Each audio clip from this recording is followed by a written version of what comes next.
Welcome. Thank you for joining us on the porch. I am State Representative Jane Garibay, and I represent part of Windsor and all of Windsor Locks. Today, we're going to talk about how life has changed and how two working parents manage the age of COVID.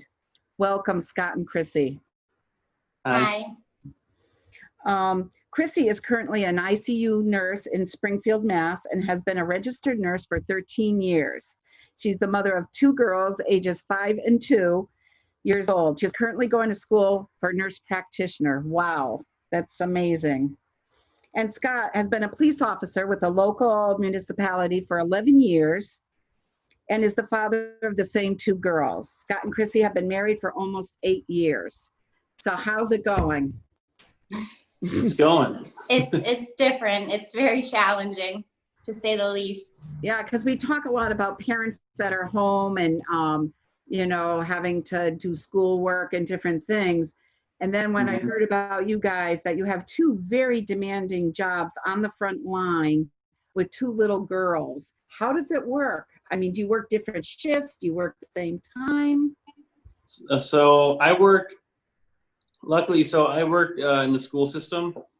Okay. The town I'm in, but since there's no school, they put me back on patrol, and luckily I was able to stay in day shift and stay Monday through Friday. So that's my schedule. But Chrissy, I traditionally work opposite of him, his days off, because we're able to kind of pick our schedule at work. I always pick his days off, and my mother-in-law, Scott's mom, babysits once a week too. So for that aspect, our lives really haven't changed. That's kind of always the routine we've had.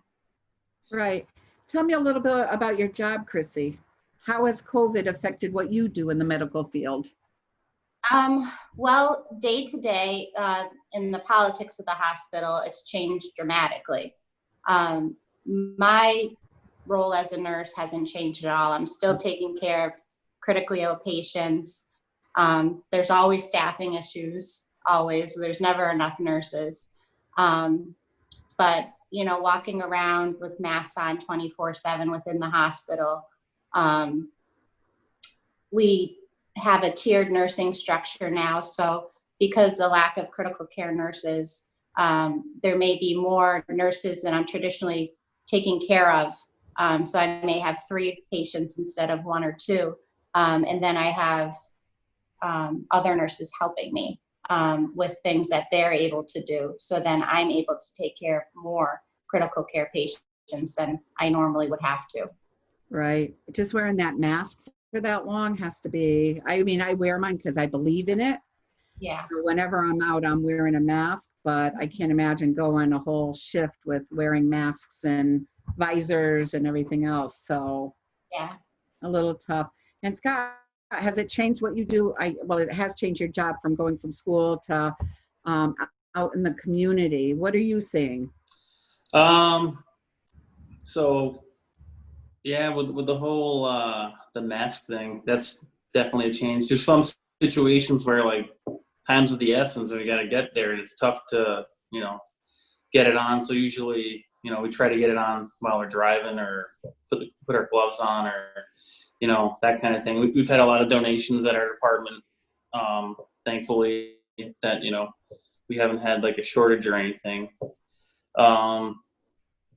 Yeah, so for the most part, a lot of trying to solve things from the telephone. Yeah, a lot of things on the phone, like things that would usually go out and talk to people and like look at things we're handling over the phone, like particular calls, like a fraud complaint where we don't really need to make personal contacts. And some people are like it, and some people are like, well, I got masks and gloves, and I'm like, well, my department doesn't want me to go. I'm sorry. Right. And I get some get upset. Some are like, oh, that's totally fine. I understand, but. I understand why you don't, and why even the medical profession, you're taking pictures of your rash and sending it and doing everything, through, Zoom or Skype or whatever. But I'm also the type of person, I like to meet people in person. Yeah. It's hard getting used to all of this. That's why I loved door knocking. People think I'm nuts, but I got to actually see people, talk to them, meet them, know about their lives. Right. So for people like me, it's a real hard change. Yeah, and with police stuff too, like just that, personal contact and people, seeing me and talk, like it just kind of helps things flow a little bit better than just talking over the phone. At least it shows the person I'm dealing with that I actually care about their Right. complaint and stuff like that. It might be a little hard over the phone for them. But there's a lot of things that I can understand, especially that aren't crucial, like Yeah. there's some dumped garbage or, Yeah. there's a lot of little things you get calls on that do you really need to go out and do that. And so when you're in a school system, you're there for a protection or like a DARE program? So I'm a school resource officer. So what I do is assigned to two alternative schools where there might be behavioral issues or psychological issues with these kids. They're generally smaller. There's only like 65 in one and 45 in the other. I try to build relationships with the kids to see that I'm a resource someone could talk to, like even if it's not police related or it's life experience or something like that, and just try to kind of counsel them, kind of act like an administrator until they're like, all right, we need to do police stuff, whether it's if the kid needs to go to the hospital or things of that nature. Right. So, but in the bigger schools though, they usually handle like more like someone loses their property or they think it got stolen, and there's more investigation and stuff into that. But generally we're there for advice for the most part. Right. So what other ways has this affected your lives? Well, I very much appreciate our teachers more now. Oh. I was just talking to someone. I couldn't teach my kids. I could entertain them, but teaching, Go ahead. I'm sorry. Yeah, and especially having a 2-year-old with the 5-year-old, almost impossible. Even just printing out worksheets for her to do seems to be a challenge. The 2-year-old will grab the piece of paper and she wants to color on it, and just keep their attention.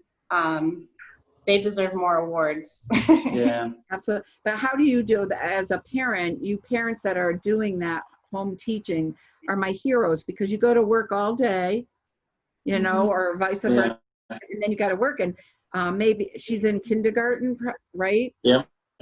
So I know the older kids, some of them are 3, 4, 5 hours a day worth of work. Yeah, it's pretty intense. But the teachers have been great. They've been kind of helping us feel better about not doing so well, so to speak.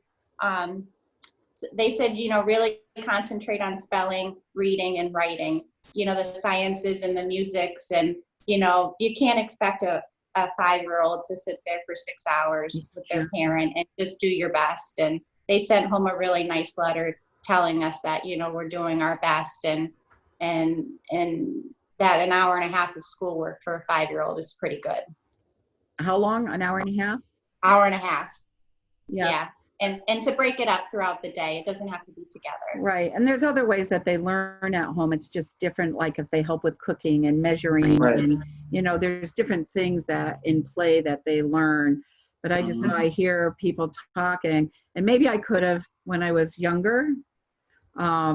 Maybe, but it's a big job for both the parents doing a great job and the teachers. And a lot of them call home and see how parents are doing, talk to the kids, Skyping. I know we have Dance Craze in Windsor, which is a dance, and they're doing online dance classes and exercises with the kids and everything, trying to do.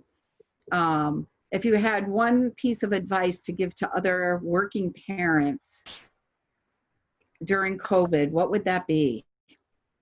Just enjoy your family and take this time to kind of come to the realization that our health and our family are the most important things in our lives, and to kind of just slow down and embrace that. Yeah, it's definitely slow down. Things that we thought were important before really aren't that important. And we're all in it together. Everyone's going through the same kind of thing. So don't think that like you're the only one experiencing, the stress. Right. So. Well, and I think as a last note, your generation does a better job than my generation. I see my kids, and they're more into life experiences. They're not so material, different things. I don't know if you would agree with that, but it's just a different different focus, I think. And I Yeah. admire, the younger people that are doing that. That's great advice. It is our health. As you know, I went through COVID for 2.5 weeks, and it was Oh, scary. wow, I didn't know that.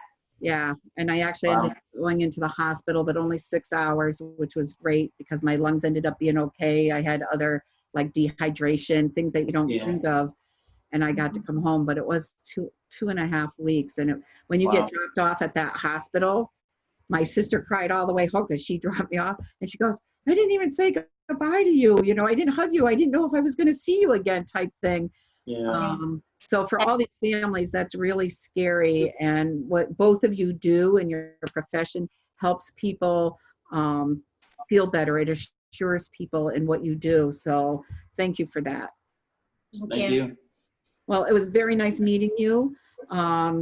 We will say goodbye now, and I wish you both luck. If you ever need anything, I'm your state rep. Give me a call, and say hi to your Uncle Carl. Thank you to TV. Yes, he is. Thank you to Win TV for this production. Signing off from On the Porch.